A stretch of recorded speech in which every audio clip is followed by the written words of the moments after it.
Pete, the butterball Shoshone who stared me into his car a couple days ago.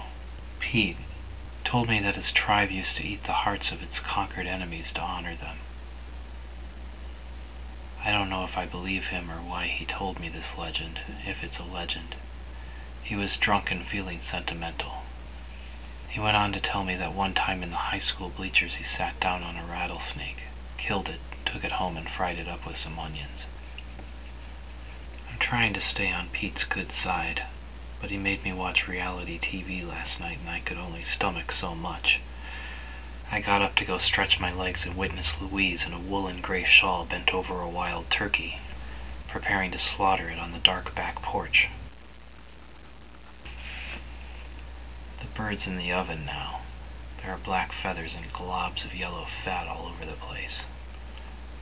That silent, slow-moving old woman is the only one who works around this paperboard house, really. All the others seem to do is watch TV and throw a deflated basketball at a hoop attached to the living room wall. Pete mumbles incessantly. His plump, tribbled chin wobbles, gobbles, undulates like the throat of that celebrated bird. And it's all non sequiturs. A tale about black bears copulating in the front yard turns into a story about a great old Cadillac that blew its transmission near Round Mountain. "I can eat a whole Bartlett pear in one bite," he says. "Really? Last summer a white man, he come and tried to steal my catch right out of the boat. I was behind the rocks taking a shit." I have yet to ask them why I am in their house. They barely seem welcoming, and yet here I am, unable to bring up the subject of my sudden adoption. I meant to go out on my own into the stunted landscape of buttes, snowy valleys and shaved-off mountaintops, to wander off the road, but I didn't do it quickly enough.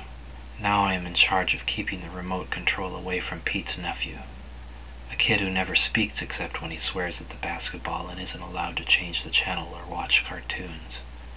Also arriving this morning were two Arapaho Catholic women who must be mute, who just sit there watching the Macy's parade and sipping on Diet Pepsi while Pete mutters about their breasts. I don't know if they're aware of his incessant ogling or not. Frankly, neither one of them have the healthy feed bags he admires so much.